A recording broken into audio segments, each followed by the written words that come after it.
എല്ലാവരും യൂട്യൂബിലും ഇൻസ്റ്റാഗ്രാമിലൊക്കെ വീഡിയോസൊക്കെ പോസ്റ്റ് ചെയ്യുമ്പോൾ ഞാൻ വിചാരിച്ച് കിടക്കട്ടെ എൻ്റെ വക ഒരു വ്ളോഗെന്ന്. അങ്ങനെ നിൽക്കുമ്പോഴാണ് നിവേദ്യ എൻ്റെ കോസ്റ്റ്യൂമും എൻ്റെ ആക്സസറീസൊക്കെ എടുത്ത് റെഡി സെറ്റാക്കി വെച്ചത്. ആ അമ്പലത്തിലേക്ക് ആനെക്കൊണ്ട് അവൾ ആദ്യമേ റെഡിയായി.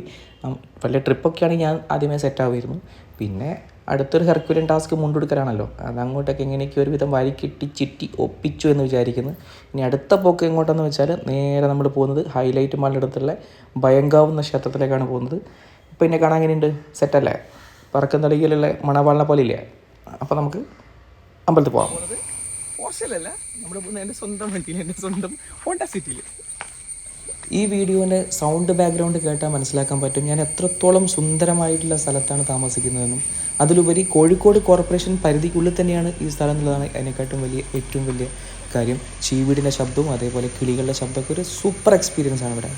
ഇതാണ് ഞങ്ങളുടെ ദാരുമോളും ചിക്കും പൊന്നൂസും.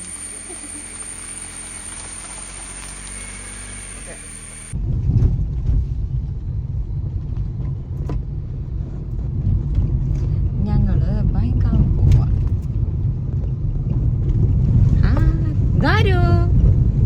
പുറത്ത് പിന്നെ സർവീസ് റോഡ് കുറച്ച് മോശമായത് കൊണ്ട് തന്നെ നേരെ ഹൈവേയിലേക്ക് കയറിയപ്പം ഒരു സുഖത്തിലങ്ങനെ പോകാമല്ലോ, ഒരു വലിയ ബുദ്ധിമുട്ടോ കാര്യങ്ങളോ ഇല്ലാണ്ട് നല്ല നൈസായിട്ട് അങ്ങനെ പോയി. പിന്നെ കുറച്ചും കൂടെ എത്തിയ സമയത്ത് ഞാനൊന്ന് നൈസായിട്ടൊന്ന് വണ്ടി മോളിപ്പിച്ച് നോക്കി. ഒരു 80 കിലോമീറ്റർ സ്പീഡിലേക്കൊക്കെ ഒന്ന് ഇങ്ങനെ ചവിട്ടി പിടിച്ചപ്പം ഒരു പ്രത്യേക സുഖം വന്നു.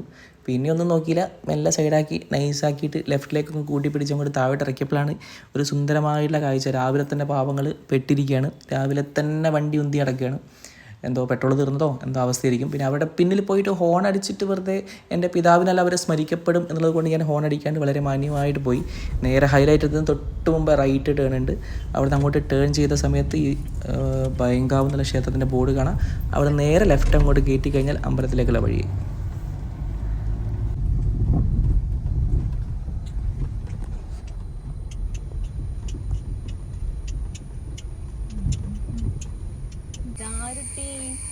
എന്താണ് മോളി?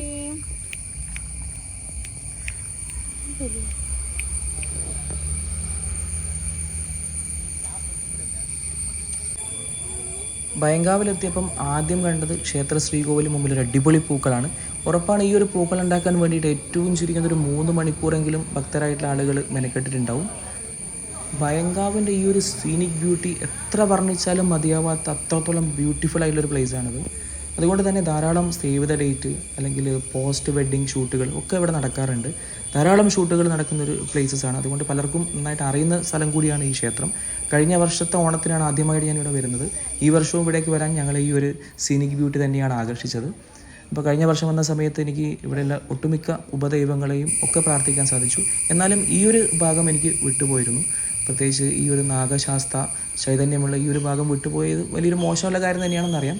എന്നിരുന്നാലും ഈ വർഷം വന്ന സമയത്ത് എനിക്ക് അവിടെ പോയിട്ട് പ്രാർത്ഥിക്കാൻ സാധിച്ചു എന്നുള്ളത് എനിക്കൊരു വലിയൊരു സന്തോഷം നൽകുന്നൊരു കാര്യം തന്നെയാണ്. കുഞ്ഞിന് ചോറ് കൊടുക്കാത്തത് കൊണ്ട് തന്നെ പൊന്നും ചിക്കും കൂടെ കുട്ടിയെ പിടിച്ച് പുറത്ത് നിൽക്കുകയായിരുന്നു. ഞങ്ങൾ പ്രാർത്ഥിച്ച് വന്നതിന് ശേഷം ഞാൻ കുട്ടിയെ വാങ്ങി, അതിനുശേഷം പൊന്നും ചിക്കും കൂടെ പോയി ക്ഷേത്രത്തിൽ പോയി പ്രാർത്ഥിച്ചു വന്നു. പിന്നെ ഞങ്ങൾ നേരെ പോയത് കോഴിക്കോട് ബീച്ചിലേക്കാണ്. ഓണത്തിനത് രാവിലെ തന്നെ വന്നിട്ട് ബീച്ചിൽ വന്നിട്ട് തേരാപ്പറ അടയ്ക്കാം. വീട്ടിൽ പോയി പൂടാനുള്ള പരിപാടി നോക്കാണ്ട് അടിപൊളി. ബീച്ചിലേക്ക് വരുമ്പോൾ ഞങ്ങൾ വിചാരിച്ചു ഇവിടെ ആരും ഉണ്ടാവില്ല എന്ന് വിചാരിച്ചു. നോക്കുമ്പോൾ ഇവിടെ വന്ന സമയത്ത് കുറേ ആൾക്കാർ ഞങ്ങളെപ്പോലത്തെ പ്രാന്തന്മാർ ഫോട്ടോഷൂട്ടിന് വേണ്ടി വന്നിട്ടുണ്ട്. അങ്ങനെ അവിടുന്ന് കുറച്ച് ഫോട്ടോസും വീഡിയോസൊക്കെ എടുത്ത് സെറ്റാക്കി ഞങ്ങൾ നേരെ നല്ല വീട്ടിലേക്ക് വിട്ടു.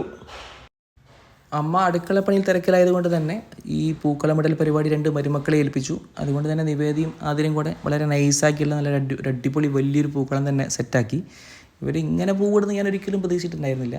പിന്നെ സ്വാഭാവികമായിട്ടും അതിന് ഒരു കുമ്മനടിക്കൽ പരിപാടി എൻ്റെ ഒരു ശീലമായതുകൊണ്ട് തന്നെ അവരുണ്ടാക്കി വെച്ച ആ ഒരു പൂക്കളത്തിന് മുമ്പിൽ പോയി 2 ഫോട്ടോസും വീഡിയോസൊക്കെ സെറ്റാക്കി കളറാക്കി. അപ്പോൾ അതിനുശേഷം പിന്നെ ഞങ്ങൾ കോഴിക്കോടൊക്കെ ഒരു ശീലമുണ്ട്, ഈ ഒരു ആഘോഷ പരിപാടി കഴിഞ്ഞ് ഫുഡൊക്കെ വെച്ച് നേരെ വൈഫ് ഹൗസ് പോലെ നേരെ അങ്ങനെ നിവേദൻ്റെ വീട്ടിലേക്ക് കുറച്ച് പലഹാരങ്ങളൊക്കെ വാങ്ങി അങ്ങനെ നൈസായിട്ട് അവളെ വീട്ടിലേക്ക് ചെന്ന് അവിടെ ചെന്ന സമയത്ത് അവിടെ മുമ്പിലാരുമില്ല. എന്നിരുന്നാൽ കൂടി ചെന്നപ്പം കാണുന്ന ഒരു അടിപൊളി പൂക്കളം തന്നെയാണ് ഇന്ന് വിസ്മയും ടീമും കൂടെ അവിടെ സെറ്റാക്കിയിട്ടുള്ളത്. അപ്പോൾ ഇങ്ങനെയുണ്ട് പൂക്കളം, കഴിഞ്ഞിട്ട് പൊളിയല്ലേ സെറ്റ്. നീല് എന്നെ കണ്ടപ്പം തന്നെ ബാബ എന്ന് പറഞ്ഞ വടി കയറി വന്നു. ഇന്ന് ഫുൾ വെജിറ്റേറിയൻ ആയതുകൊണ്ട് ചെന്തപാടെ കിട്ടി എനിക്കൊരു ഗ്ലാസ് പായസമാണ്. അതിൽ പകുതി മൂപ്പർ അടിച്ചു മാറ്റി. പിന്നെ ഇങ്ങനെയൊക്കെ എൻ്റെ ഈ ഒരു ഓണ ദിവസം അങ്ങനെ കഴിഞ്ഞു പോയി. അപ്പം ഇനിയും വരും ദിവസങ്ങളിൽ നല്ല നല്ല വീഡിയോസൊക്കെ പോസ്റ്റ് ചെയ്യണം എന്നുള്ള വിശ്വാസത്തിലാണ്. എല്ലാവരുടെയും സഹായ സഹകരണങ്ങൾ ഉണ്ടാവണമെന്ന് അഭ്യർത്ഥിക്കുന്നു. അപ്പോൾ താങ്ക് യു.